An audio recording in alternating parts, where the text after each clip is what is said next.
വളരെ കാലമായി പ്രതീക്ഷിച്ചിരുന്നതും പുരുഷന്മാർക്കനുകൂലവുമായൊരു വിധിയാണ് കേരള ഹൈക്കോടതിയിൽ നിന്നുണ്ടായത്.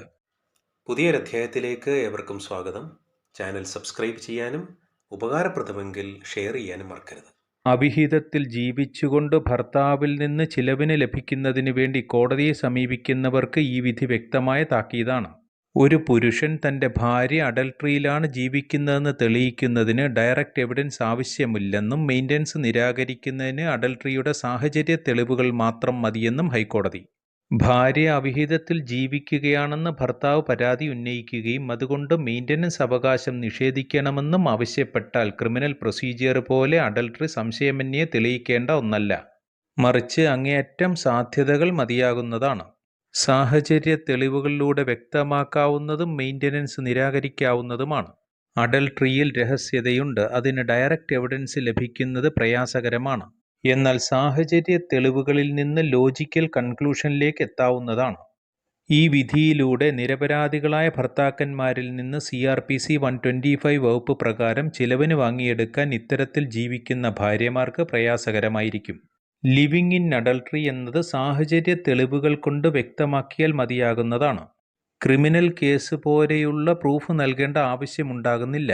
CRPC 125ന്റെ പ്രൊസീഡിങ്സ് സിവിൽ നേച്ചറിലാണുള്ളത്. അതുകൊണ്ട് തന്നെ തെളിവുകളും സിവിൽ നേച്ചറിലായിരിക്കും. ഇത്തരത്തിലുള്ള ഒരു ഭാര്യയ്ക്ക് സെഷൻ 125(4) അനുസരിച്ച് മെയിൻ്റനൻസ് ആനുകൂല്യം ലഭ്യമാകുന്നതല്ല.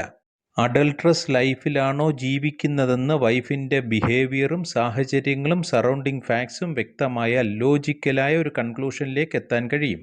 ഈ കേസിലെ കക്ഷികളുടെ വിവാഹം 2003 നടക്കുകയും ഏതാനും വർഷങ്ങൾക്ക് ശേഷം ഇരുവരും തമ്മിലുള്ള തർക്കങ്ങൾ ഉടലെടുക്കുകയും ചെയ്തു. ഭർത്താവ് ഡിവോഴ്സിനായി ഫാമിലി കോടതിയെ സമീപിക്കുകയും കോടതി ഡിവോഴ്സ് അനുവദിക്കുകയും ചെയ്തു.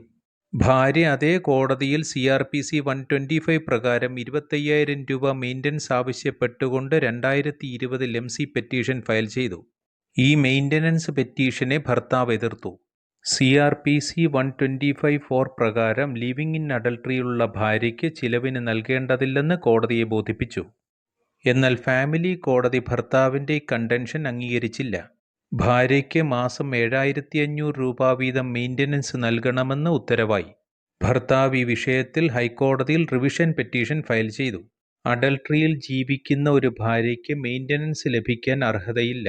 ഇത്തരത്തിലാണ് ഭാര്യ ജീവിക്കുന്നതെന്ന് തെളിയിക്കുന്നതിന് ആവശ്യമായ തെളിവുകൾ തനിക്കുണ്ടെന്നും ബോധിപ്പിച്ചു. എന്നാൽ ഭാര്യയുടെ ഭാഗം വാദിച്ചത് അഡൾട്ടറിയിൽ തുടർച്ചയായ ഒരു ബിഹേവിയർ ഉണ്ടായിരിക്കണം എന്നതാണ്.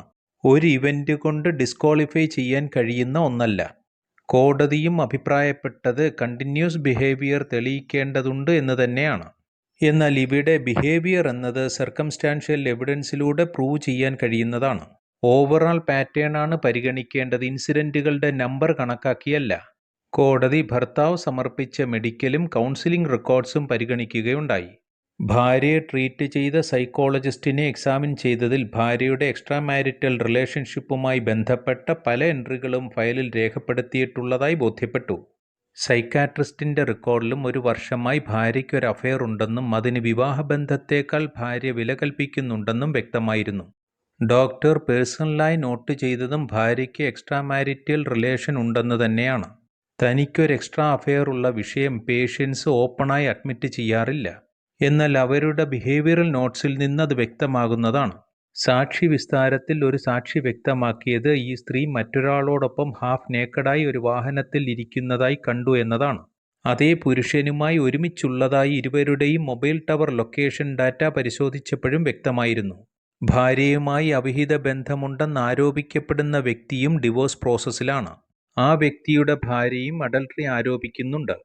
തെളിവുകൾ പൂർണ്ണമായും കേട്ട കോടതി സർക്കംസ്റ്റാൻഷ്യൽ എവിഡൻസ് അനുസരിച്ച് ലിവിങ് ഇൻ അഡൾട്ടറി ഉള്ളതായി കാണാൻ കഴിയും എന്ന് വ്യക്തമാക്കി. ലിവിങ് ഇൻ അഡൾട്ടറി എന്നത് പ്രിപ്പോണ്ടറൻസ് ഓഫ് പ്രോബബിലിറ്റീസിൻ്റെ ബാലൻസിൽ മനസ്സിലാക്കാൻ കഴിയുന്നതാണ്. ഈ കേസിൽ കോടതി മെഡിക്കൽ റെക്കോർഡ്സ്, കൗൺസിലിംഗ് നോട്ട്സ്, വിറ്റ്നസിൻ്റെ മൊഴി, ടവർ ലൊക്കേഷൻ, ഡിവോഴ്സ് പെറ്റീഷൻ ഇവയെല്ലാം പരിഗണിച്ചു.